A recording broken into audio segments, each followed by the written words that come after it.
Welcome to Rabbi Andy's Digital Sukkah. I'm Andy Koren, Rabbi with Temple Emmanuel here in Greensboro, North Carolina. And this year, for the celebration of Sukkot, we're focusing on conversations with people who have called Greensboro home for a long, long time, as well as people who are connected to our community, whether they're local or they're from other places around the world. We are just excited to hear their stories. So without any further delay, let's check out today's conversation. Again, thank you for being here. Make sure that you like what we're doing. Make sure that you visit again. And of course, share these conversations with others. Hag Sameach, everybody. Have a phenomenal, phenomenal celebration of Sukkot.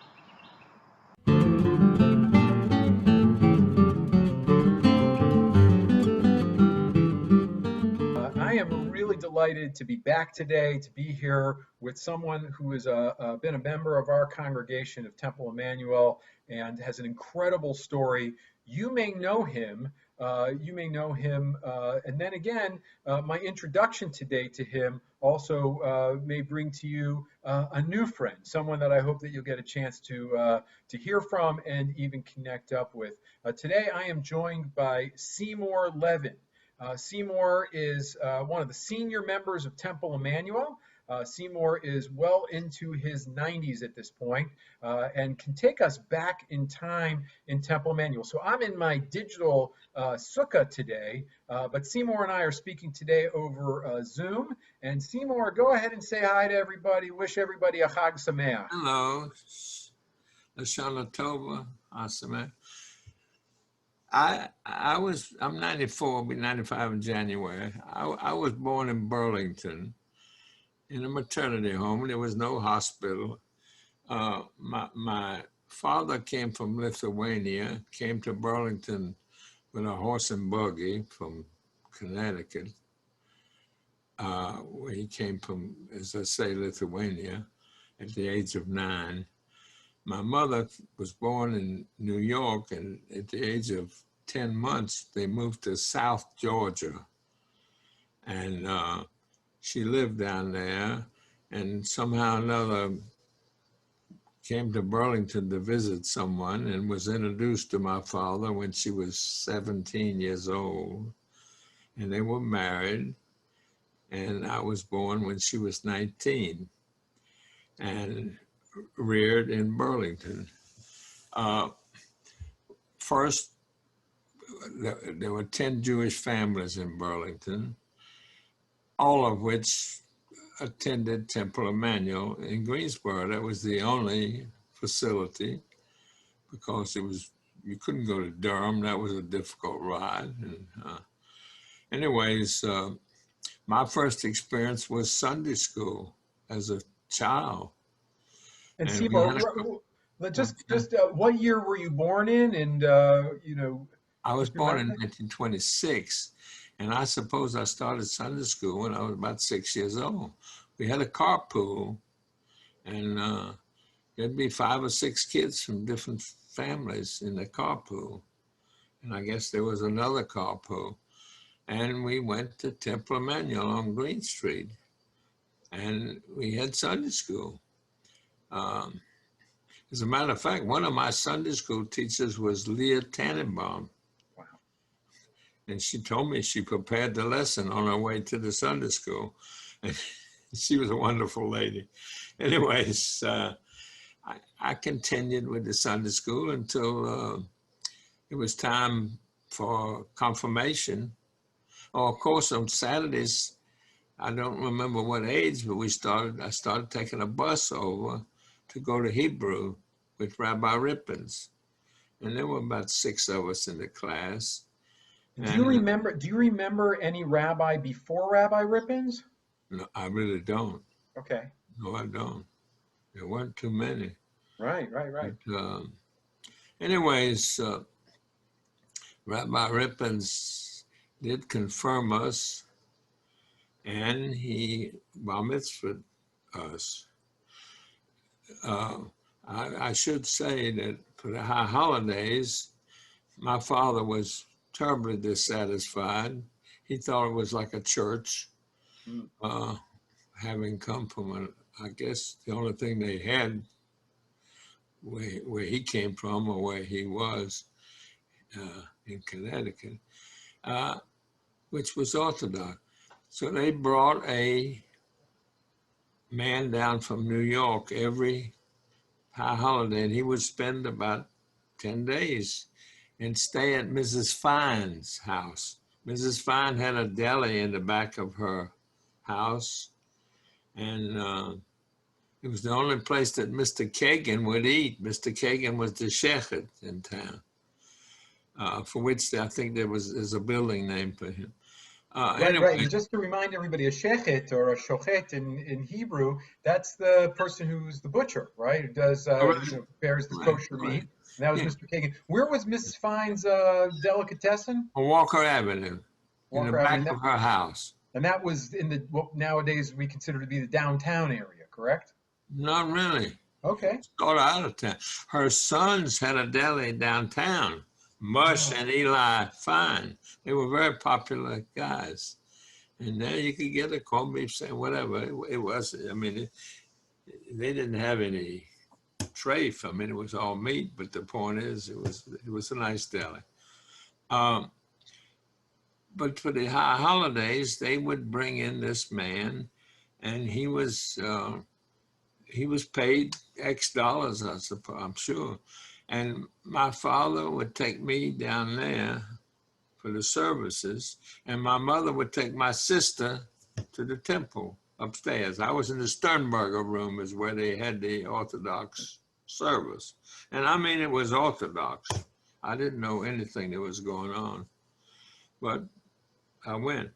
And for the holidays, we stayed at the O. Henry Hotel downtown. That was downtown. And you had Jews from Randleman, from Reedsville, from neighboring towns, because the Jewish stores were closed. My father closed, the other Jews in Berlin, everybody closed on the high holidays. And in Greensboro, most of them closed, the retailers and so forth. But anyways, we would walk from the O. Henry Hotel to the temple. It seemed like an awfully long walk, but today it's nothing from where it was. And my brother wasn't here yet, so people have asked, where did he go? So my sister went upstairs and I went downstairs.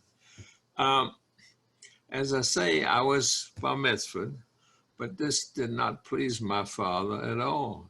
He just didn't feel that it was a bar mitzvah. So my grandmother was living in Brooklyn with my mother's younger sister. She stayed there in the summer and in the winter with my mother in Burlington. My mother took me to New York, and we found a synagogue down on East 3rd Street in Flatbush. It was about 13 blocks from where my grandma was. And my mother took me down there, and we met the rabbi, and she explained to him, he wanted me to learn how to have a bar mitzvah. And he said, I'm sorry you don't belong to this congregation. Perhaps I shouldn't say this, but my mother took $100 bill out of her pocket and put it on the rabbi's desk. He says, you'll be here Monday morning at 6 o'clock. Well, I was there at 6 o'clock 5 days a week. And he taught me Torah. I mean, he really did a good job. Yeah. And I came back to Burlington in September to go to public school, but I had to retain that.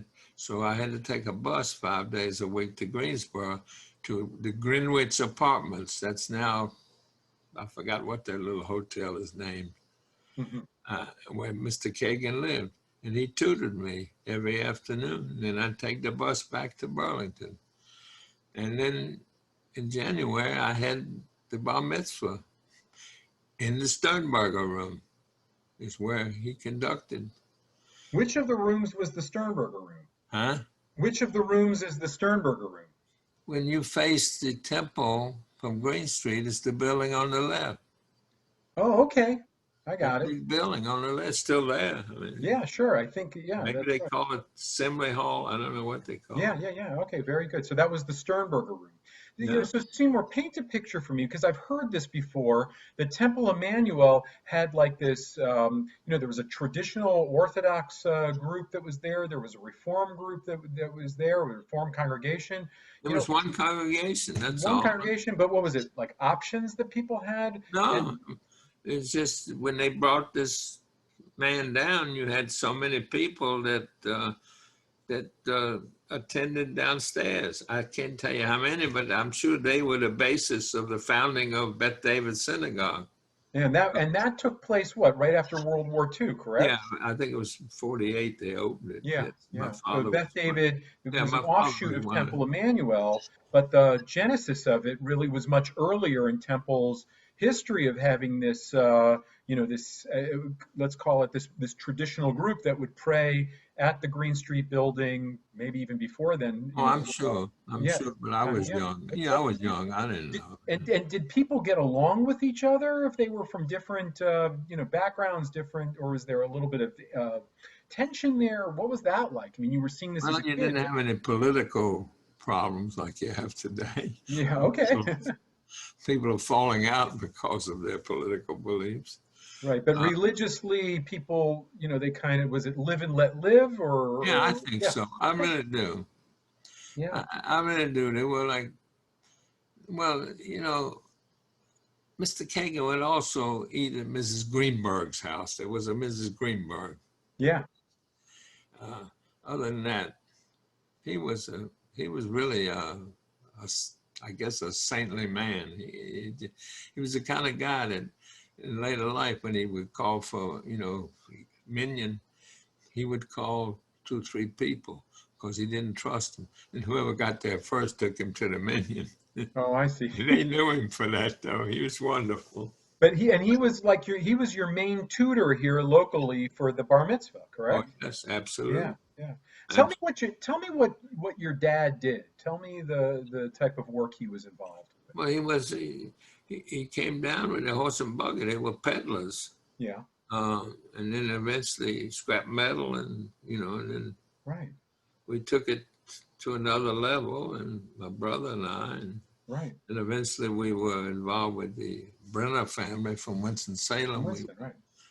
partners in in Kernersville and so forth. And Yeah, and what was it that brought your mom's family here, or at least to Central North Carolina, to Burlington? Do you remember hearing that? my my mother brought my mother up here. Got it. Got it. My mother's father decided to go to California, and Oh, he said he was working for my father a little bit. He didn't want to go to California, and my grandmother didn't want to go. She stayed with my mother. got it. Got it. Funny how those things are. Where did you go to school when you were growing up? In Burlington, Burlington. I did go 1 year to Riverside Military Academy in Gainesville, Georgia.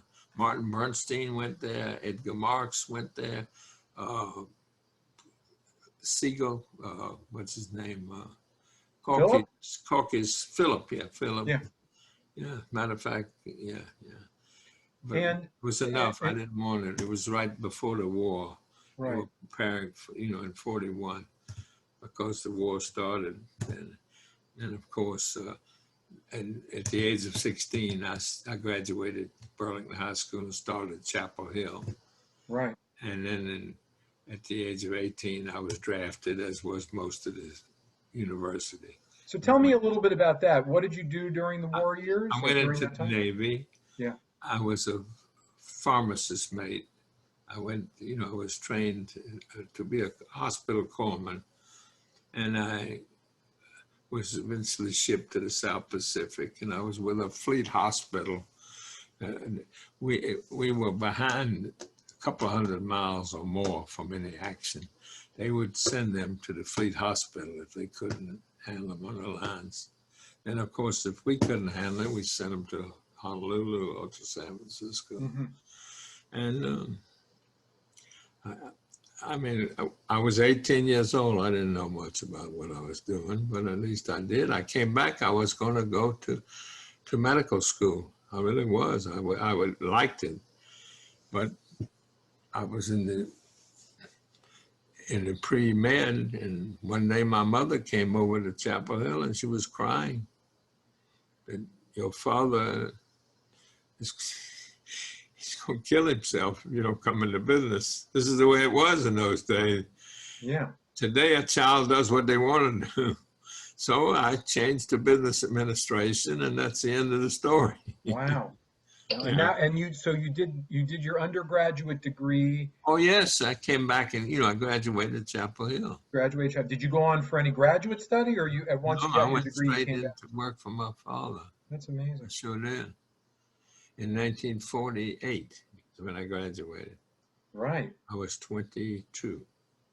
Yeah, I should tell everybody that when Seymour goes back to campus, I've gone a couple times with him to see the Tar Heel games, and I'm very grateful to Seymour.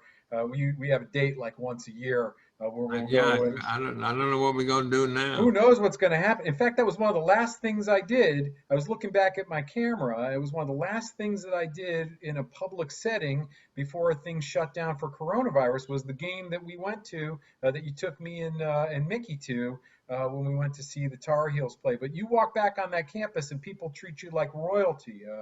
An alum from 1948, and Actually, I was in the class of 46, but I had 2 years. Yeah, exactly. But I changed it to 48. Right. So Seymour, tell me a little bit about, many years are between 1948 when you graduate college and 2010. Tell me a little bit about your journey those years. That's a lot of ground to cover. I met a young lady at I should say 2020. UNCG, and I married in 1950. Yeah. And funny thing, it was in New York, and it was Kenta Putterman. He was well known. I don't know if you ever heard of him. He was on the radio every Sunday. No. Kenta Putterman. Yeah. And we had 3 children. The oldest is now 64, has lived in Israel 35 years. The second is 62. He's a circuit court judge in Florida. And the third is your former classmate, Susan. Yeah, we went to high school together. We graduated in the same class from North Miami Beach Senior High School. I know. And anyways, she speaks of you, asks about you all the time. She really does. She can't come to see me. She wants to. Such a heartbreak. Willing to sit in the garage and talk to me. But we'll see. And then, of course, I met Carol in 1986, and we were married in 88. And we're coming up 32 years. And Rabbi Task married us. And we sort of had a prenuptial religious indoctrination. I mean, it was very nice because it was obvious neither of us, we were going to have no children. We had our families, and thank goodness everything has worked out nicely. She's accepted everything I do, and it may not be much, but she certainly accepts the support that I give Judaism. Well, talk about that for a moment, not about your relationship. She really does. Yeah, talk about the role that Judaism has played in your life. I mean, you gave us a little sense of this intense period in your youth, but talk a little bit about about being Jewish and what that's meant to you. And, well, I've always been proud of it. I've living in a small town, it was different. There's no question about it. I didn't face the anti-Semitism that I see today, although I can remember at the age of 6 or 7 in front of my father's operation, which was downtown, I was drawing hopscotch on the sidewalk, and 2 guys came by. I guess they were farmers, and one of them said, "Look at the little Jew boy, he writes English." You can't forget something like that. Right. But, I didn't face anti-Semitism in business. There were a lot of Jewish people in the scrap metal business. It doesn't exist today, but it was predominantly Jewish at one time in areas of the country. It's funny, not in New York or New Jersey or Connecticut, but elsewhere. And that's funny, it was Italian in those places. No, Judaism has always meant a lot to me, perhaps not participating, although I did at Beth David when Rabbi Kling was here. You heard of his name? Sure, of course. Joe Asher was at the temple. I went to the temple a lot too. I belonged to the synagogue because of my father's involvement there. We named a chapel for my father. But I was very fond of Rabbi Asher. He and Rabbi Kling were extremely close. It's amazing. You know, Rabbi Asher's father was head of the Orthodox in England, and he would not come to the U.S. to see Joe Asher. Asher had to go to England to see him, I guess because he was Reformed. Right, because the family wound up there when they left Germany. Yes, they did. Yes, they did. But I have always and always will support Jewish causes. Well, Seymour, let me go back to this. I mean, I know you were supposed to be in the class of '46, but you finished Chapel Hill in '48, probably in the springtime of that year. No, it was August. It was August. It was August. Okay, so in the springtime of that year, in May of 1948, obviously that's a time that sticks out for us as Jewish people. And while I could ask you about the Holocaust, I mean, you were serving in the military at that time. I want to talk with you about, the announcement of the creation of the State of Israel, Israel's Declaration of Independence. What do you remember from that time? Well, I didn't know much about the Holocaust being in the South Pacific. I really didn't. But what about the creation of the State of Israel? Yes, sure I did. As a matter of fact, what year was that? 47? 48, May of 1948. Well, I went over in 49. Was my first trip to Israel. What was that like? And I went again in 50. It was wonderful. It was wonderful. I was, in 49, I was the co-chairman with Irv Isaacson of the Federation Drive in Greensboro. So that was, and Larry Cohen was, I would say, leading the trip. Strelitz was the national chairman from Norfolk. No, it was wonderful. I have been to Israel 4 times, you know. Yeah. Do you have pictures from those early trips that you took over there? Probably, but I'd have to find it. Those would, I mean, you've shared with me some of your treasures over the years. One of the things was amazing, folks, is that one day, I think in the mail, you handed it to me. We were on a trip. We were on our way to a ball game in Chapel Hill, basketball game, and you handed me a bag, and in it was a Hebrew primer. No, that was from Rabbi Rippen's class. Right, exactly. That was from that. But, there are these treasures that you have in your life. If among your pictures somewhere, pictures from Israel from the late 1940s or I'll look. I would love to see those, Seymour. I will. I'll see if I can find. But it was a wonderful trip. My first trip was with 3 guys from Chicago. Yeah, that was the first trip, but it was the second trip was when I went with the Irv Isaacson and with the Federation, as co-chairman. Yeah. Yeah. So, Seymour, Sukkot is this incredible time of gathering of the Jewish people. It's a time of inviting people in, and I'm really glad that I had this opportunity to invite you into my sukkah.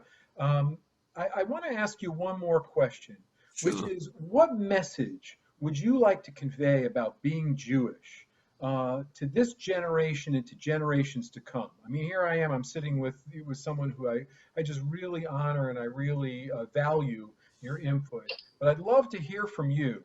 What message you think that this generation and the coming generations need to know? I can only say that I hope that you will all be as proud of being a Jew as I am. I've never, ever had any other inclination. I really haven't. regardless of my background, my mother, she didn't know much about Jewish. As a matter of fact, she kept kosher when she came to Burlington. And when she brought her mother up from South Georgia, her mother messed it up. She got the milk and the flavoring mixed up. That's how naive, whatever you want to call it, they were coming from down in South Georgia. Wow. Yeah. No, really. I think It sounds like things like pride and connection and involvement. I know that my Your- wife has a lot of respect for Yeah. Judaism and everything to do with it. As a matter of fact, she thinks there were Jews in her family because their name was Franks. How about that? Huh? How about that? And, you know, in Mississippi, and she thinks, you know, they wouldn't talk about it. It's possible. You know? Right. Well, I Seymour, think I want to thank you for this conversation. I'm going to go ahead and I hope I didn't bore anybody with no, it. goodness gracious. This is fantastic, and I'm just very grateful for that. So, friends, But I again, am very pleased to have you as my rabbi, I'll tell you that. And as my friend, and as my daughter's friend for sure. And well, listen, Hag Sameach, and thank you to same here. everybody I for hope joining us someday for this conversation. Thank you. we can see each other in person again. Amen to that. And I certainly enjoyed the services. I did. Thank you so much.